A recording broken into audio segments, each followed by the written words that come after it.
స్థానిక ఎమ్మెల్యే గౌరవనీయులు శ్రీ కాళయ్య యాదయ్య గారు,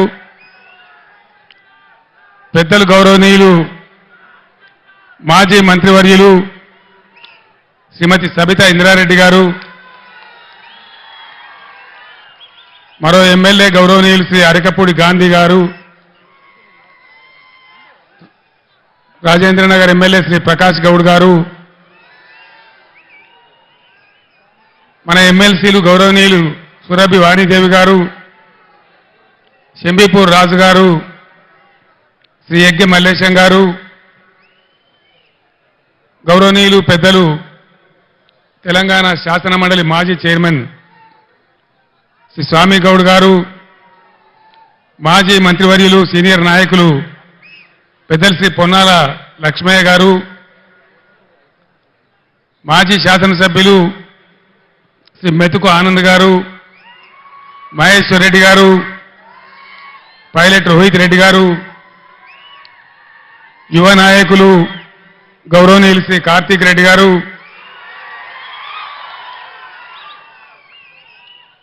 వేదికను అలంకరించిన పెద్దలు, మీ అందరి అభిమానంతో కాబోయే చేవెళ్ల ఎంపీ శ్రీ కాసాని గానేశ్వర్ గారు,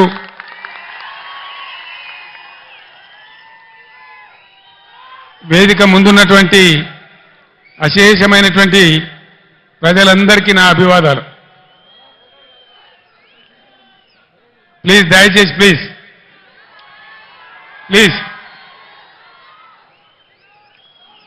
రేపు డాక్టర్ బిఆర్ అంబేద్కర్ గారి జయంతి. అంబేద్కర్ గారి పుణ్యమానే రాజ్యాంగంలో వారు ఆర్టికల్ 3 పొందుపరిచినారు కాబట్టి వారి స్ఫూర్తితోనే మనం తెలంగాణ రాష్ట్రాన్ని సాధించుకున్నాం. ఆ విషయం మీ అందరికీ తెలుసు. 15 సంవత్సరాల సుదీర్ఘ పోరాటం తర్వాత అనేక త్యాగాలు, లాఠీ దెబ్బలు, కేసులు, జైళ్లు వగైరా వగైరాల తర్వాత ఈ డబ్బా తీసేమా మనం తెలంగాణ సాధించుకున్నాం. తీసేస్తే పోతుంది.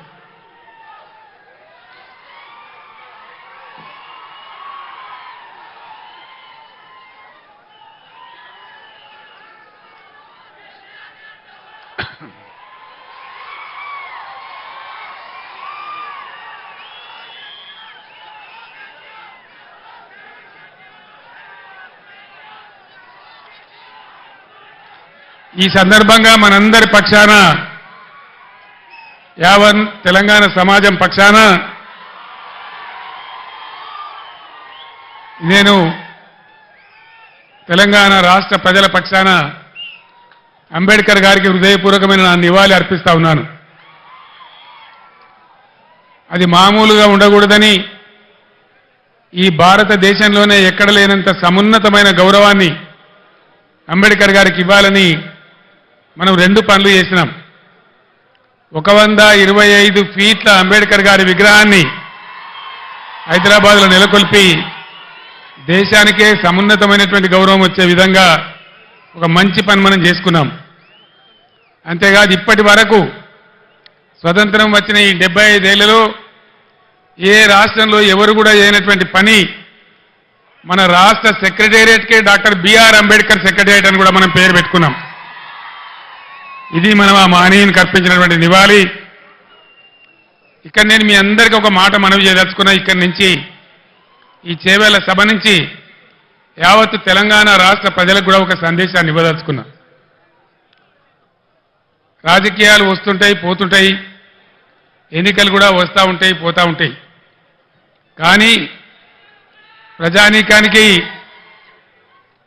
రాష్ట్ర ప్రభుత్వం అంటే ఒక ధీమా, ఒక ధైర్యం, మా ప్రభుత్వం ఉంది, మమ్మల్ని ఆదుకుంటుందనేటువంటి ఒక విశ్వాసం అనేది ఉండాలి. ఎక్కడైనా ప్రజలు ప్రభుత్వం నుంచి కోరుకునేది అదే. ఒక ఆయన కొద్దిగా ఎక్కువ జరగచ్చు, ఒక ఆయన కొద్దిగా తక్కువ జరగచ్చు, కానీ యావత్తు రాష్ట్ర ప్రజానీకానికి ఉండాల్సింది ఒక ధీమా, ఒక ధైర్యం, ఒక ఆత్మవిశ్వాసం.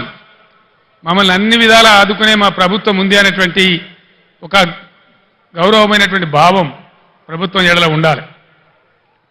ఈ మధ్య ఎన్నికల్లో నేను చాలా సభలలో చెప్పినాను, ఓటు వేసే ముందే చాలా జాగ్రత్తగా ఆలోచించాలి, ఏమాత్రం దెబ్బ తగిలినా చాలా పెద్ద పొరపాటు అయిద్దని చెప్పినాను.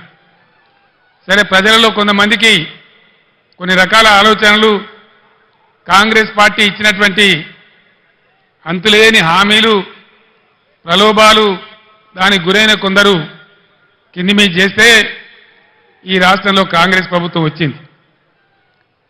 4 నెలలు గడిచి ఇప్పుడు 5వ నెల జరుగుతూ ఉంది. ఏ ఒక్క విషయంలో కూడా ఒక పాలసీ కానీ, వాళ్ళు చేసినటువంటి ఎన్నికల వాగ్దానాల మీద చిత్తశుద్ధితో కూడుకున్నటువంటి కార్యాచరణ కానీ ఎక్కడ కూడా కనపడతలేదు. వసతులు, వనరులు ఉన్న వాటిని వాడుకునే నైపుణ్యం కనపడతలేదు. 10 ఏళ్ల కింద మనం మర్చిపోయినటువంటి ఇబ్బందులు మళ్ళీ మన కళ్ళ ముందు కాపాడుతూ ఉన్నాయి. మీ అందరూ దయచేసి గమనించాలి. 15 సంవత్సరాలు పోరాటం చేసి మీ అందరి దీవెనతోని, మద్దతుతోని ఆనాడు ఖమ్మం జైల్లో ఉండి అందించిన ఆరోగ్యం పాడైతే నిజాం ఆసుపత్రికి తరలించబడి 13వ రోజు దీక్ష చేరుకొని చచ్చిపోయే దిశకు పోయి సావు నోట్లో తలకాయ పెట్టి కూడా పోరాటం చేసి ఈ రాష్ట్రాన్ని మనం సాధించుకున్నాం. రాష్ట్రం వచ్చిన కొత్తలో చాలా ఇబ్బందికర పరిస్థితులు ఉండేవి. కరెంటు కోతలు, కాలిపోయే మోటార్లు, పేలిపోయే ట్రాన్స్ఫార్మర్లు, అందని సాగునీళ్లు, మంచినీళ్లు, చాలా చాలా ఇబ్బందులలో తెలంగాణ రైతాంగం చెట్టుకోవలు గుట్టకోవలు ఉన్నటువంటి పరిస్థితి ఉండేది. దాన్ని నివారించాలని కోడి రెక్కల కింద తన పిల్లలను కాపాడుకున్నట్టు రైతాంగాన్ని మనం కాపాడుకున్నాం. ఒక పాలసీ పెట్టుకున్నాం. రైతు కులం లేదు, ఎవరికి భూమి ఉంటే వాళ్ళు రైతు. అన్ని వర్గాలలో రైతులు ఉంటారు. అందుకోసం వాళ్ళని కాపాడాలని, గ్రామాలు పట్టుకొమ్మలు కావాలని పట్టుబట్టి ఒక 5 పథకాలు పెట్టి, ప్రపంచంలోనే ఎక్కలేనటువంటి పథకాలు పెట్టి రైతాంగాన్ని కాపాడుకున్నాం. రైతు బంధు దేశంలోనే మొట్టమొదటిసారి ఎకరానికి 10,000 రూపాయలు ఇచ్చేటువంటి రైతు బంధు కార్యక్రమాన్ని తీసుకున్నాం. 24 గంటలు రెప్పపాటు పోకుండా, మోటార్ కాలకుండా, ట్రాన్స్ఫార్మర్ కాలకుండా ఉండే విధంగా నాణ్యమైన కరెంటు సరఫరా చేసుకున్నాం. రైతు చనిపోతే, ఒక గుంట భూమి ఉన్న రైతు చనిపోయినా ఆయనకు 5 లక్షల బీమా వారం 10 రోజుల్లో వచ్చేటట్టు ఏర్పాటు చేసుకున్నాం. అదేవిధంగా రైతుల పంట మొత్తం ప్రభుత్వమే కొనుగోలు చేసి నేరుగా వాళ్ళ బ్యాంకులలో రైతు బంధు వచ్చే విధంగా చేసుకున్నాం. అదేవిధంగా ఇట్లాంటి కార్యక్రమాలతోని రైతులలో ఒక ధీమా, ఒక ఆత్మవిశ్వాసం కల్పించగలిగినాం. అంబేద్కర్ గారు, వెనుకబడిన తరగతుల గురించి పోరాటం చేసిన జ్యోతిబా పూలే గారు చూపించిన మార్గంలో గత 70 ఏళ్లలో లేనటువంటి 1100 గురుకుల పాఠశాలలు, వాటన్నిటిని జూనియర్ కాలేజీలుగా మార్చుకున్నాం. అవన్నీ కూడా మీ కళ్ళ ముందర ఉన్నాయి. కులము, మతం లేకుండా దళితుల కోసం, గిరిజనుల కోసం, ముస్లిం వర్గాల కోసం, పేద వర్గాల కోసం, బలహీన వర్గాల కోసం 1100 రెసిడెన్షియల్ జూనియర్ కళాశాలలు ఈ రాష్ట్రంలో పెట్టుకున్నాం. దళిత బిడ్డలు, బీసీ బిడ్డలు, ఓసీ బిడ్డలలో కూడా నిరుపేదలు, గిరిజన బిడ్డలు ఎవరు కూడా విదేశాలకు పోయి చదువుకుందామంటే 20 లక్షల రూపాయల ఓవర్సీస్ స్కాలర్షిప్ ఇచ్చుకున్నాం. ఈరోజు ఇవన్నీ కూడా మాయమైనాయి. గత 5 నెలల్లో ఒక్క బిడ్డకు కూడా ఓవర్సీస్ స్కాలర్షిప్ ఈ ప్రభుత్వం ఇవ్వడం లేదు. దళిత వాడలు, ధనిక వాడలు కావాలని దేశంలోనే ఎక్కడ లేనటువంటి విప్లవాత్మకమైనటువంటి మార్పు, సంవత్సరానికి 1 లక్ష కుటుంబాలు, 2 లక్షల కుటుంబాలు బాగు చేసుకుంటూ పోవాలని 10 లక్షల రూపాయలు ఇచ్చుకుంటూ ఒక కుటుంబానికి దళిత బంధు కార్యక్రమాన్ని తీసుకున్నాం. ఈరోజు కాంగ్రెస్ పార్టీ వాళ్ళు చెప్పినారు, కేసీఆర్ 10 లక్షల రూపాయలు ఇస్తా ఉన్నాడు, మా ప్రభుత్వం వస్తే మేము 12 లక్షల రూపాయలు ఇస్తాం అని ఆనాడు వాళ్ళు మాయ మాటలు చెప్పినారు. 1,30,000 మంది దళితులకు బీఆర్ఎస్ గవర్నమెంట్లోనే దళిత బంధు శాంక్షన్ చేసినాం. ప్రొసీడింగ్స్ ఇచ్చినాం, డబ్బులు జిల్లా కలెక్టర్లకు పంపించినాం. 12 లక్షలు ఇస్తామని నమ్మబలికిన ఈ కాంగ్రెస్ ఏం చేసింది? ఈరోజు ఒక్కలకు కూడా ఇవ్వడం లేదు, 10 లక్షలు కూడా ఇవ్వడం లేదు, 12 లక్షలు కాదు. కలెక్టర్లకు వచ్చినటువంటి డబ్బులు అకౌంట్లన్నీ ఫ్రీజ్ చేసి ప్రభుత్వం వాళ్ళ డబ్బులు వాపసు తీసుకున్నది. నేను ఒక్కటే మాట మీకు మనవి చేస్తా ఉన్నా, దయచేసి దళిత సమాజంలో ఉండే మేధావులు, దళిత యువత మీరు తీవ్రంగా ఆలోచన చేయాలి. మౌనంగా ఉంటే మన సమస్యలు పరిష్కారం కావు. పోరాటం చేయకుండా ఏది రాదు. నేను ప్రభుత్వానికి కూడా హెచ్చరిక చేస్తా ఉన్నా, 1,30,000 మంది దళిత బిడ్డలను నేనే స్వయంగా తోడుకొని వచ్చి సెక్రటేరియట్ పక్కన అంబేద్కర్ కాడ దీక్ష బట్టి మీ మెడలు వంచి అవన్నీ కూడా వాళ్ళకి ఇప్పిస్తామని మనవి చేస్తా ఉన్నా. ఇవాళ దళిత బిడ్డలకు నేను మనవి చేస్తా ఉన్నా, మరో ఎలక్షన్ వచ్చింది, పార్లమెంట్ ఎలక్షన్. 5 నెలలు గడిచినాయి.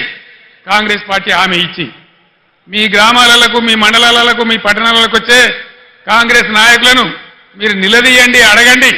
ప్రజాస్వామ్యంలో మనకు హక్కున్నది. ఏమయ్యా మా దళిత బంధు ఏమైంది, మా ప్రొసీడింగ్స్ ఎందుకు రద్దు చేసిండ్రు, మీరు 12 లక్షలు ఇస్తామన్నారు కదా, అవి ఎక్కడ పోయినాయి అని చెప్పి నిలదీయండి, అడగండి అని చెప్పి నేను మనవి చేస్తా ఉన్నా. ఇవన్నీ మనం మౌనం పాటిస్తే కాదు. సందర్భం వచ్చినప్పుడు స్పందించాలి, అడగాలి, నోరు తెరవాలి, పోరాటం చేయాలి. అప్పుడే సాధ్యమవుతుంది.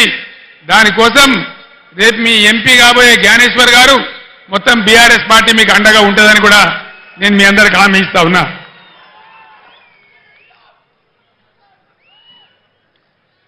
గురుకులాలు పెడితే ఆర్ఎస్ ప్రవీణ్ కుమార్ గారు వాటిని అద్భుతంగా నడిపిస్తే 100,000 మంది పిల్లలకు ఐఐటీలో, ఐఐఎంలో, మెడిసిన్లో, ఇంజనీరింగ్లో సీట్లు వచ్చినాయి. వేలాది మంది దళిత, గిరిజన, బలహీన వర్గాల బిడ్డలు ఓవర్సీస్ స్కాలర్షిప్ తీసుకొని విదేశాలలో విద్య కూడా చేస్తూ ఉన్నారు. కులము, మతము ప్రసక్తి లేకుండా కళ్యాణ లక్ష్మి ఇచ్చినాం. ఈ ప్రభుత్వం ఏం చేసింది? కాంగ్రెస్ పార్టీ ఏం హామీ ఇచ్చింది? కేసీఆర్ ₹1,00,000 ఇస్తా ఉన్నాడు, మా ప్రభుత్వం వస్తే తులం బంగారం కూడా కల్పిస్తామని చెప్పినారు. యాడికి పోయింది తులం బంగారం? నేను మొన్న సిరిసిల్లలో కూడా అడిగినాను, తులం బంగారం కొందామంటే మార్కెట్లో దొరుకుతలేదా ఈ ప్రభుత్వానికి? ఇది ప్రజలను మోసం చేయడం కాదా? దయచేసి మీరు ఆలోచించాలని చెప్పి నేను కోరుతా ఉన్నా. అదేవిధంగా కులము, మతము అనకుండా కుల వృత్తుల మీద ఆధారపడ్డ బిడ్డలు, గొల్ల కుర్మలకు గొర్రెలను ఇచ్చినాం. ముదిరాజుల, గంగపుత్రుల కోసం 100 కోట్ల రూపాయలు పెట్టి చేప పిల్లలు పెంచినాం. చేనేత కార్మికులకు పని కల్పించినాం. సబ్సిడీలు ఇచ్చినాం. గౌడ కులస్తులకు చరిత్రలోనే ఏ ప్రభుత్వం చేయనటువంటి పని చేసి చెట్ల మీద ఉండే రకాన్ని 100కు 100% రద్దు చేసినాం.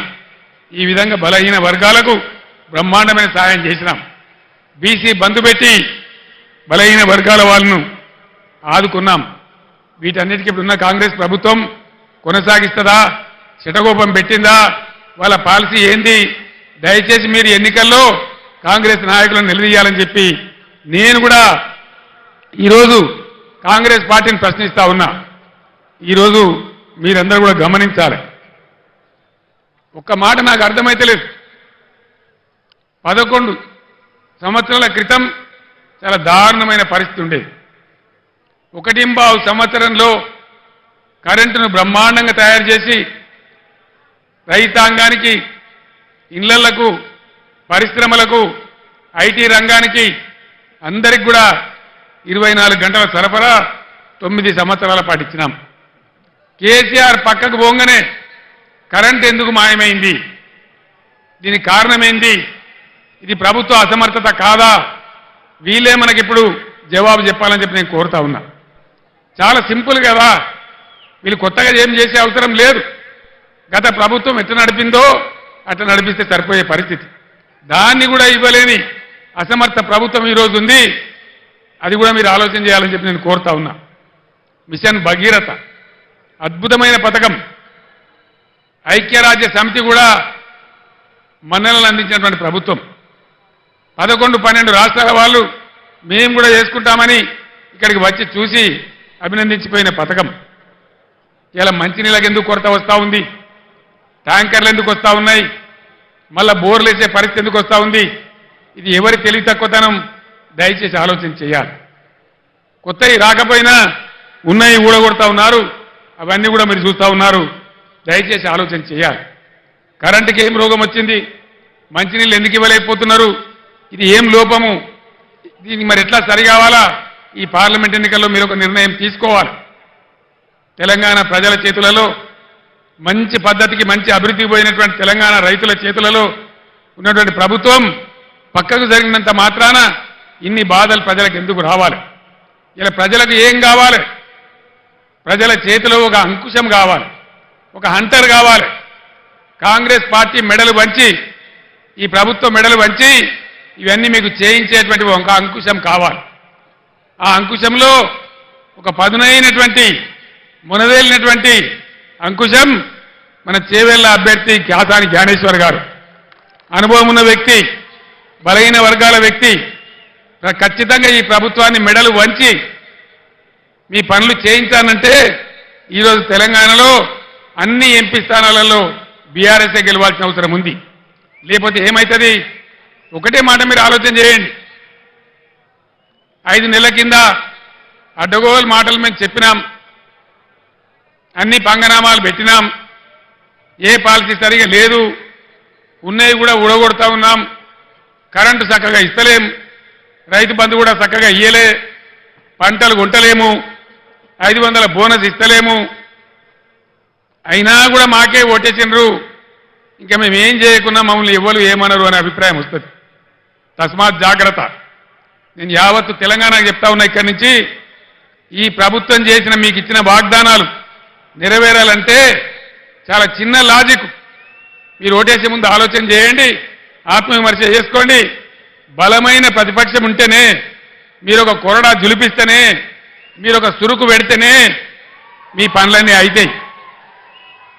లేకపోతే మేము ఏం చేయకున్నా, మోసం చేసినా, అబద్ధ వాగ్దానాలు చేసినా మళ్ళీ మమ్మల్ని గెలిపించింది అంటారు, ఎల్లెంకలం అంటారు తప్ప మీకేం చెయ్యరు. అందుకోసం దయచేసి మీ ఓటు ఖచ్చితంగా ఎట్టి పరిస్థితులలో బీఆర్ఎస్ఏ గెలవాలి, అంకుశంలాగా పనిచేయాలి, ప్రజల కార్యక్రమాలు నెరవేరాలి. నేను ఒక్కటే మాట మీకు హామీ ఇస్తా ఉన్నా. బీఆర్ఎస్ పుట్టిందే తెలంగాణ కోసం, తెలంగాణ ప్రయోజనాల కోసం. ఉద్యమంలో మీ దీవెనతో విజృంభించి పోరాడి తెలంగాణ సాధించినాం. మీరు అధికారం ఇస్తే 10 ఏళ్లు అన్ని వర్గాల ప్రజలను కడుపులో పెట్టుకొని కాపాడుకున్నాం, అనేక మందిని కాపాడుకున్నాం. ఇలావన్నీ నా కళ్ళ ముందే పోతా ఉంటే, రైతులు గోసపడతా ఉంటే, పంటలు కొనకపోతా ఉంటే, బోనస్ దక్కకపోతా ఉంటే చూసి చాలా బాధ కలుగుతా ఉంది. నేను ఒక్కటే మాట మీకు చెప్తా ఉన్నా, నేను బతికున్నన్ని రోజులు తెలంగాణ ప్రజలకు మంచి జరగడం కోసం పోరాటం చేస్తే తప్ప నోరు మూసుకొని కూర్చోను అని చెప్పి నేను మనవి చేస్తా ఉన్నా. 100కు 100% బీఆర్ఎస్ మీతోనుంటది, మీ ప్రయోజనాల కోసం ఉంటుంది. పుట్టిందే తెలంగాణ ప్రజల కోసం కాబట్టి అన్ని రకాల ప్రజల యొక్క హక్కులు కాపాడడానికి మీ వెంట ఉంటుంది అని నేను మనవి చేస్తా ఉన్నా. ఈ 2 పార్టీల వ్యవహారం మీరు చూసినారు. మొన్నటిదాకా బీఆర్ఎస్ పుణ్యాన గెలిచిన వ్యక్తి రంజిత్ రెడ్డి మీకు తెలుసు. ఏం తక్కువ చేసినాం రంజిత్ రెడ్డికి? ఎంపీ టికెట్ ఇవ్వలేదా, గౌరవించలేదా, గెలిపించలేదా అని నేనే వచ్చి ప్రార్థిస్తే మీరే ఓటేయలేదా? ఇలా ఎందుకు పార్టీ మారిండు రంజిత్ రెడ్డి? దేనికోసం మారిండు? ఆయన మన పొద్దుతిరుగుడు పువ్వా? అధికారం ఎటువంటి ఆడు తిరుగుతాడా? దయచేసి ఆలోచన చేయాలి. ఈ 2 వ్యక్తులు కూడా ఎవరికి తెలిసిన వాళ్ళు కాదు. బీజేపీ తరఫున నిలబడ్డాయినా కానీ, ఇలా కాంగ్రెస్కి వెళ్ళి వచ్చాడైనా కానీ, ఏ కారణం మీద పోయిండు రంజిత్ రెడ్డి? ఎందుకు పోయిండు? ఎందుకు పోయిండండి? అధికారం కోసమా, పదవుల కోసమా, పైరవీల కోసమా? దయచేసి దానికి మీరే సమాధానం చెప్పాలి. ఈ విధంగా ఉన్న వాళ్లకు ధీటైనటువంటి దెబ్బ మీరు కొట్టాలని చెప్పి నేను మనవి చేస్తా ఉన్నా.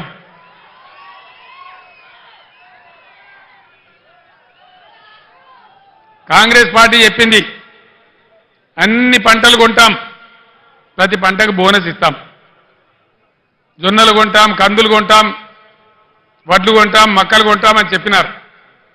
వానకాలం పంటలకే కానీ ఇయ్యలే. ఇలా యాసంగి కూడా కొనుగోలు స్టార్ట్ అయినాయి. ఇస్తారా ఇయ్యరా? ఇయ్యకపోతే ఊకుందామా?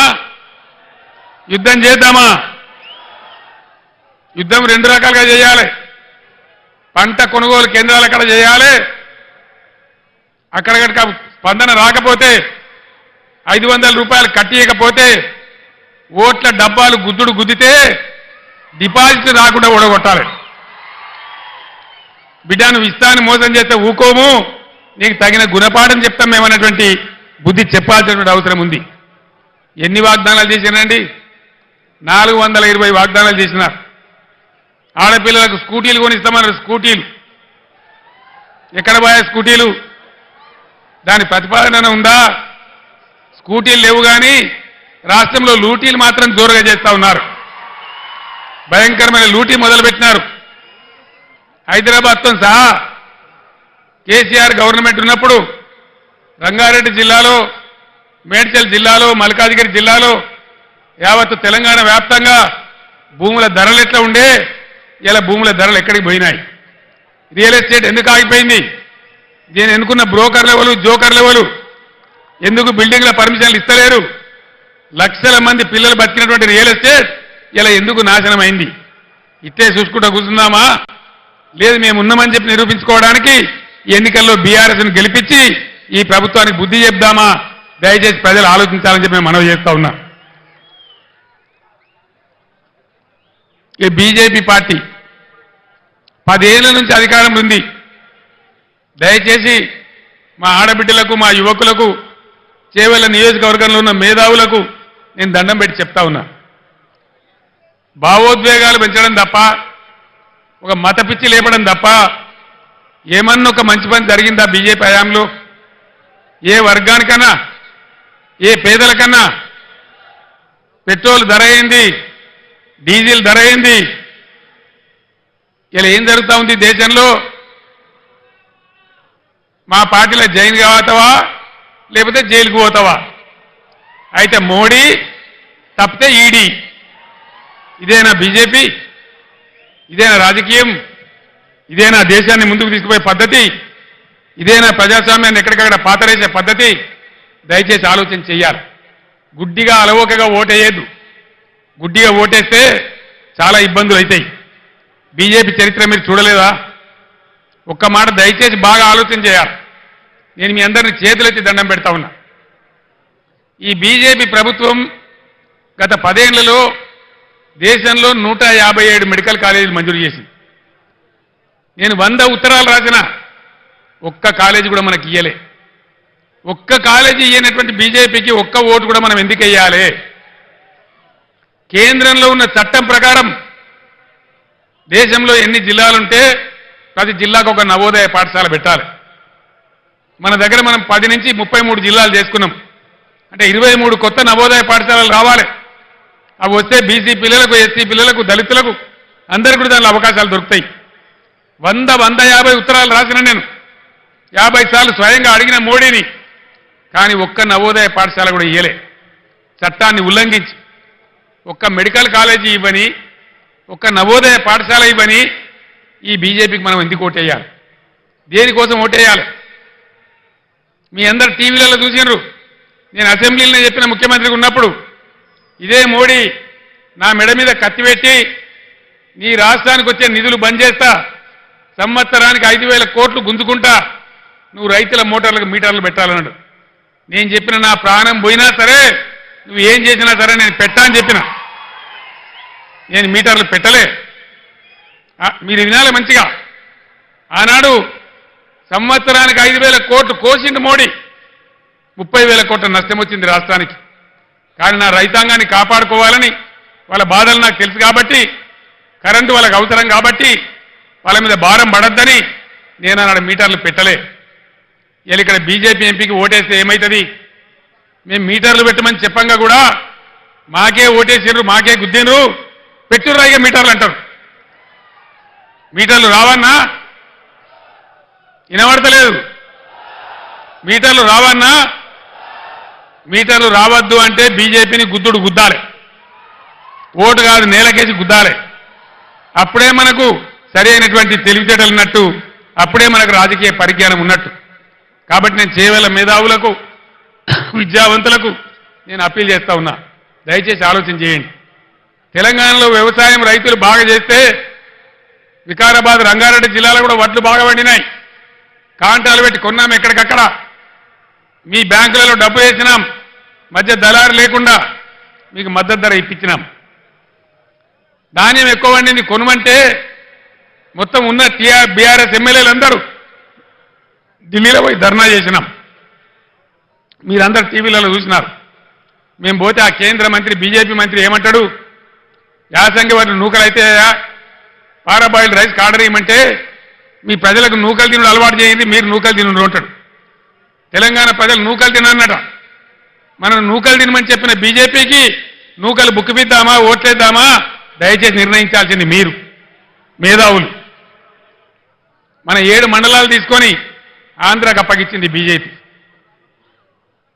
మన సీలేరు ప్రాజెక్టు సంవత్సరానికి 300 మెగావాట్ల కరెంట్ వచ్చే ప్రాజెక్టును బలవంతంగా గుంజి ఆంధ్రాకు అప్పగించింది బీజేపీ. మన ఐటీఐఆర్ విపరీతంగా ఐటీ పరిశ్రమ పెరిగేటువంటి పరిశ్రమకు ఉన్నటువంటి ఐటీఐఆర్ను క్యాన్సిల్ చేసింది బీజేపీ.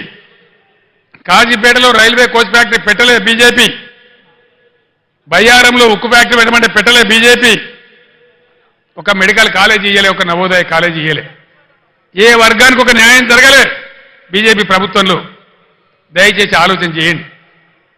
ఒక మత్తులో పడి, ఒక మతంలో పడి, ఒక పిచ్చిలో పడి ఓట్లేస్తే మనం కూడా పిచ్చిలేసిపోతాం తప్ప మన అవసరాలు తీరై ఉద్యోగాలు రావు. ఇలా భారతదేశంలో 30 లక్షల గవర్నమెంట్ ఉద్యోగాలు ఖాళీ ఉన్నాయి. 30 లక్షలు, 1 కాదు 2 కాదు. ఈ మొండి బీజేపీ ప్రభుత్వం దాన్ని నింపడం లేదు. గుడ్డికాను మూసినా ఒకటే, తెరిచినా ఒకటే, బీజేపీకి ఓటు వేసినా ఒకటే, ఓటు వేయకున్నా ఒకటే. దయచేసి ఆలోచన చేయాలని చెప్పి నేను మీ అందరినీ కోరుతా ఉన్నా. మనం వికారాబాద్ జిల్లాలో, రంగారెడ్డి జిల్లాలో ఎన్ని పరిశ్రమలు తెచ్చుకున్నాం. చేవేళ్లను పెద్ద పారిశ్రామిక కేంద్రంగా చేసే ప్రయత్నాలు చేసుకున్నాం. షాబాద్లో వెల్స్పన్ ఫ్యాక్టరీ తెచ్చుకున్నాం. ఇంటర్నేషనల్ కైటెక్స్ ఫ్యాక్టరీ తెచ్చుకున్నాం. చందన్ వ్యాలీలో అమెజాన్, కటేరా, కుందానా, ఈస్టర్ కంపెనీలు ఏర్పాటు చేసుకున్నాం. సీతారాంపూర్లో ఎలక్ట్రానిక్ వెహికల్స్ తయారు చేసే కంపెనీ తెచ్చుకున్నాం. శ్రీ మీద రైల్వే కోచ్ ఫ్యాక్టరీని ఇదే నియోజకవర్గంలో పెట్టుకున్నాం.